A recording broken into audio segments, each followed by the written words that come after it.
In this video, I'm breaking down everything you need to know about Blythewood, South Carolina, a suburb outside of Columbia, South Carolina. So let's dive into it. Pros, cons, and everything you need to know to see if this area is right for you. I'm going to be breaking down everything you need to know if you are considering the Blythewood area. I'm going to give you kind of the general overview of the area so you can learn a little bit more about it. I'm going to talk about the pros. The reason that I've had clients absolutely love this area and choose it as a spot where they now call home. I'm going to break down housing, give you kind of those average prices, top neighborhoods, new construction neighborhoods, and so much more when it comes to housing. Then we're going to talk about those cons. The reason I've had clients say, this area wasn't for me. That way, again, you can have that full picture to see if Blythewood needs to be on your list. But let's dive in and learn a little bit more about Blythewood, South Carolina. All right, for starters, as you can see, Blythewood is located just northeast of Columbia, the capital of South Carolina. To the west, you're going to find Lexington, Lake Murray, and so many more. But let's dive into the Blythewood area further, give you that need to know information before we hit those pros, cons, and housing. All right, so this is one of the confusing things that happens in a lot of our areas when people are researching it to get that best perspective. So what we're looking at right here is actually going to be the town of Blythewood. And when I pull up the census data, as you can see, population of 5,309, 10.6 square miles, 499.5 people per square mile. Seems like a very small town. Now, the reality, when we're talking about Blythewood with clients, when we're showing homes in it, we're looking at the bigger picture. The zip code that makes up Blythewood, 29016. And as you can see here, population 29,193, 87 square miles, and 335.7 people per square mile. So a very rural area when it comes down to it. And again, I share that because there's a lot of confusion about many areas around, but often Blythewood. Again, it is still a very rural area, but let's dive in and I'll talk about some of the pros of why people actually like that. Because even though it's rural, there's a lot of perks that you'll want to hear. All right, and as I switch the layers here, you can kind of see it better, right? You got that centralized kind of downtown of Blythewood, and then kind of more northeast Columbia heading this direction, and then kind of those rural outskirts. And this is what I've had a lot of clients really love about this area. Just outside of town, 15 minutes one direction, 15 minutes the other direction, you can feel very rural in a sense, right? You don't feel like this overdeveloped suburbia, but 15 minutes up the road and you're in downtown Blythewood. 15 minutes south and you're in northeast Columbia where you have a lot more shopping and things like that. And we'll talk about some of those neighborhoods they highlighted when it came to that. But let's dive into downtown Blythewood as well as we zoom in here. Now, right now, relatively small town. Again, as I mentioned, you're going to have your grocery stores in there, right? You got Food Lion, as you can see up here. You got a KJ's Market, was kind of more budget grocery shopping. You got an Anytime Fitness over here for gym. You got a lot of fast food places, but of course, you got your Waffle Houses, Wing Stops, and things like that. So not a big sprawling downtown, at least at this point. But with that said, as you can see, they got a lot of parks. You got Blythewood Park over here. You got Doco Meadows Park over here, where they host community events. They got the amphitheater, festivals, and so much more. So again, this is one of the things that a lot of people attract to this area for. Because if you've explored any of our area, we got a lot of rural areas around. But where I've said Blythewood has been a lot different is it has the makings of suburbia with that rural setting, right? How long did it take Lexington to get their amphitheater? It was much more grown and developed before they got their amphitheater with concerts, events, and so much more. Again, and we'll talk about it, you got a lot of sprawling master plan communities, golf course neighborhoods with tons of amenities, yet in this very rural setting, which again, is, if you've explored our area at all, is pretty rare for the area. You head out to places like Elgin and even South Lexington. You don't have those golf course neighborhoods or those sprawling master plan communities that I know so many people seek out. But here, it's kind of that best of both worlds area. And that's exactly what I've had clients say. I can be 15 minutes out of town, be away from all of the people because I'm tired of being in the city with everybody around me. But just down the road and I can hit the neighborhood park. Just down the road and I can go to the local wing stop for dinner. And hey, a little bit further of a drive and I can hit those bigger chain stores. Now, let me switch the layers over here again, because the other thing is being such a broad area, a lot of diversity. If you want that rural country living, there's plenty of homes out here on acreage and land. You have those master plan communities. You have non-HOA areas. You have a wide variety. And that's another thing people love. Depending on what you're looking for, this area can check the box for you. And I'll switch back, but the other pro I've had about this area is going to be right here, the Scout Motor Plant. So I've had more than one client that has worked for Scout Motors, and they end up living in the outskirts of Blythewood just because it's that easy commute back to Scout Motors. For those not familiar, Scout, the SUV from back in the day, they've come back as an EV vehicle, and the production site is going to be right here in Blythewood. The construction is well underway in the area, and in the next couple years, we'll see Scout vehicles rolling off the lot right here. And so for those that are taking jobs in the area, convenient proximity. So another one of the big pros about Blythewood that I hear time and time again from clients relocating to the area is the schools. Again, not trying to steer you in any direction. You got to do your research to see if it's a good fit for you. But obviously I talk to people every single week. And one of the things we hear time and time again is, I want Blythewood High School. I want Blythewood High School. They've been reading those reviews online. They've been checking the grading of them. And Blythewood High School constantly ranks on these websites. And so whether you're in Blythewood or even parts of Lake Carolina that are zoned for Blythewood High School, it's one of the big things that attracts people to this area is the school district and those schools in Blythewood. And then the last thing, before we dive into housing and those cons of why I had people say this area wasn't for them. As you can see, just over an hour to Charlotte. So we don't have an international airport locally. We only have Columbia Metro Airport. For those that need access to an international airport on a regular basis, Blythewood tends to be a hotspot because again, a little over an hour away and you could be at Charlotte Douglas International Airport up there. Two, a lot of people locally, they love that big chain shopping, the concerts at the Bank of America Stadium, Carolina Panthers football games, whatever it may be. And Blythewood, again, being just over an hour outside of it, tends to be a hotspot for people. And just being honest, there's some people in here that actually commute to work for Charlotte. Again, Charlotte's prices have climbed significantly over the last few years, as you can imagine. And people just feel their money goes further in Blythewood and they don't have to deal with the hustle and bustle that you deal with in Charlotte. And so they live here and commute to Charlotte. Now let's talk about housing.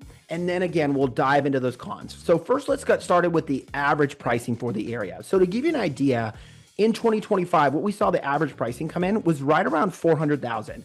And what I use for criteria is single family homes, at least 3 bedrooms, 2 baths. So ruling out any of those outliers. And like I said, average of $400,000. The median came right around $375,000. Now, days on market. What we saw was an average of 61 days on market, but this is important. We're seeing this in a lot of areas around, and we see it right here in Blythewood. 33% of those homes actually sold in 14 days or less, and 45% of those homes sold in 30 days or less. So we're seeing this large discrepancy of the homes that sell fast and the homes that sit longer. Again, if you reach out, I can kind of explain to you what the reasons are, because there's definitely some reasoning behind it. And we help clients understand that and which ones are going to be potentially sold if they try and sleep on it. Now, let's dive into some new construction neighborhoods in the area, and then we'll hit some resales. And then, like I said, circle back to those cons, the reason this area may not be for you. All right, let's talk about Grand Arbor by Pulte Homes and Syntex Homes. I've actually, in the Blythewood area, sold more homes in this neighborhood than any of the others that we'll talk about. And it's actually turning into one of the top areas I've sold around the entire area. It's not the top, but it's moving that direction fast. And as you can see on their Pulte side, and they do have their Pulte line and their Syntex line. At the time of making this, you can see average pricing start in the mid 300s, pushing up into the 400s. And then as you can see with their Syntex line, pricing start in that kind of mid to higher 200s, pushing up into the 300s. So a lot of variety in there. As well, those not familiar with this neighborhood has a community pool. It has tons of walking trails, pickleball courts, soccer fields, playgrounds, and so much more.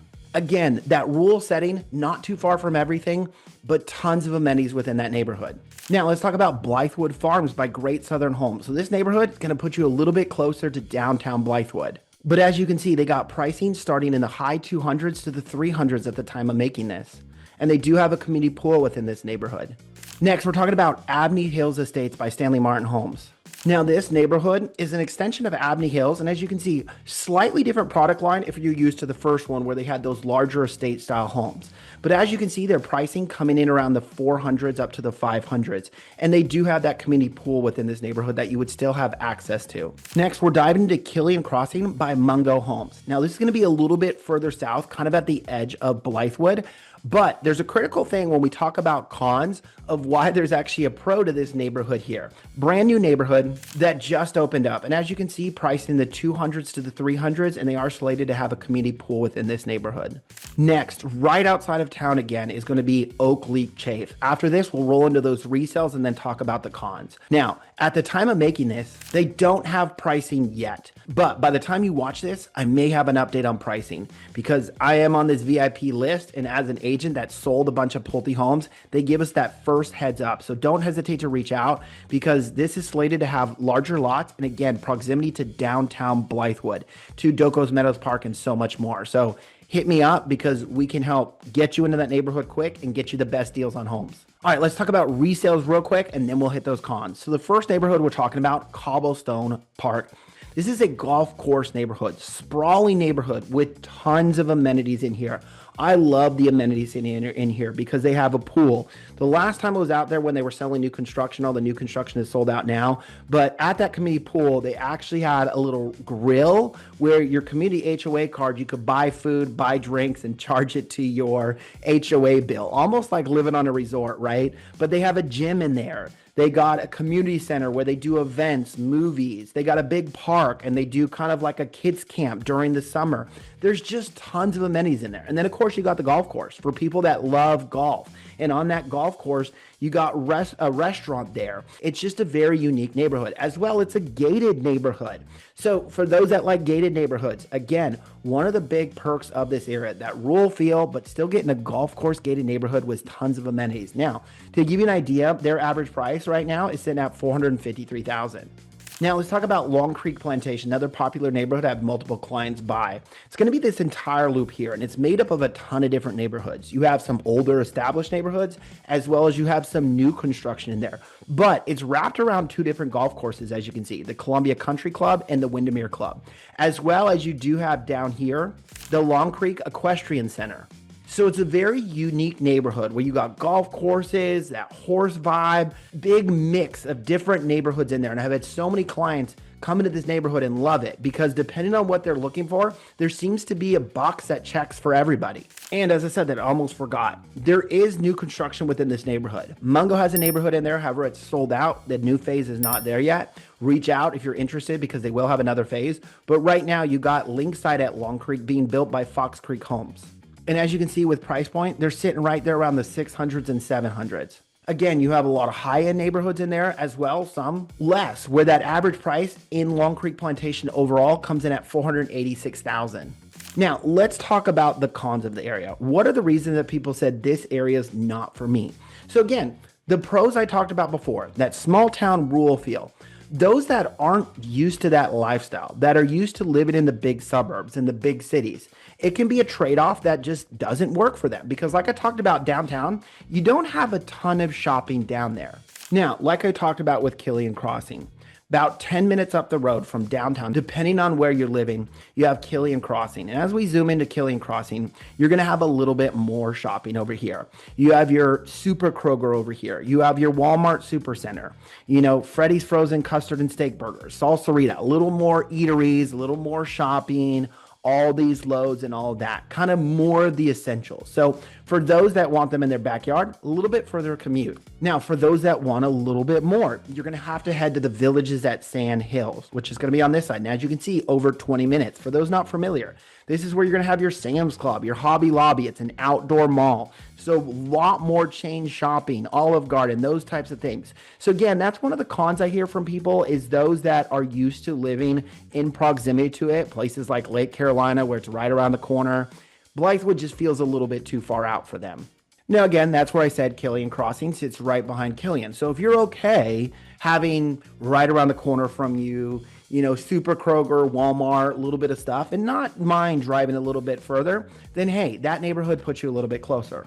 The other big con I hear, I talked about it already, but the scout plan. As much as some people love it, there's just as many that don't. I met a guy that actually grew up in Blythewood, went to Blythewood High School, and he actually moved over to South Lexington, over to the Red Bank area, because in their eyes, they just feel like the growth is too much. it's overdeveloped. And the Scout plant has a lot of people locally that just feel frustrated from it. I've gotten a lot of calls recently and messages asking Cobblestone Park. I talked about it. I've had clients buy in there, but they're like, there's a lot of homes for sale in that neighborhood. What's going on? And I've actually had some people from the neighborhood reach out to me. And so their concern is with Scout Motors right across the way, the traffic and congestion is just going to be too much. Now, to hopefully ease everybody's tensions on this, again, I've had a couple of clients that work for Scout Motors that have told me Scout's intent is to not have a negative impact when it comes to the surrounding areas. They want it to be positive. Of course, in the midst of all the construction, it's not going to feel that way. You got a lot of construction happening right along Blythewood Road, right along the interstate. But if you look at the renderings of what they plan to do for this area, there's going to be a direct access exit off of I-77, helping with that commute. So it's not all heading downtown. As well, if you haven't been to the area recently, they're out here widening Blythewood Road. They put some roundabouts in there. They're doing what they can to help ease that congestion. But I understand in the middle of it how it can feel overwhelming. But again, locals, the growth is too much for them and they don't care for it. And some of them are starting to move out of the area. Two, like we talked about, being small town. It's not a standalone town like you have over per se in Lexington, where you can live in Lexington and get everything you need done and never have to leave Lexington. If you live in Blythewood, more than likely, just being honest, to get everything done, you're going to have to leave. You're going to have to go to Northeast Columbia. You're going to have to go to these other spots in order to get all of that shopping done. And the other big one, pricing. As you saw with the average pricing, being a more rural area, this isn't a cheap, budget-friendly area. A lot of people assume, hey, I'm going to push a little further out because in that way, maybe I'll save a little bit of money. But they quickly realize if you want those nice neighborhoods out here, if you want those nice houses, they come with a price ticket. People have been paying a premium out here for quite some time. So I always tell people this is one of those areas, like a couple other areas that we have, that just because it's rural doesn't mean that it's cheap. But again, that's why I say don't hesitate to reach out. I've had just as many people buy in Blythewood as I've had said this area wasn't for me. So it's not that it's good or bad. It's great for some people, and it's just not the vibe for other people. That's where we can help you. We can ask the questions to help you determine which area might be best for you to check out. So that's why I say don't hesitate to reach out so we can help you narrow this down, get those best deals on the new construction, not miss those coming soon neighborhoods, and so much more. Otherwise, you'll want to check out this playlist right here. We'll actually break down some more of the areas further. So again, you can help narrow down to see which area is best suited for you. Otherwise, we'll see you on the next episode.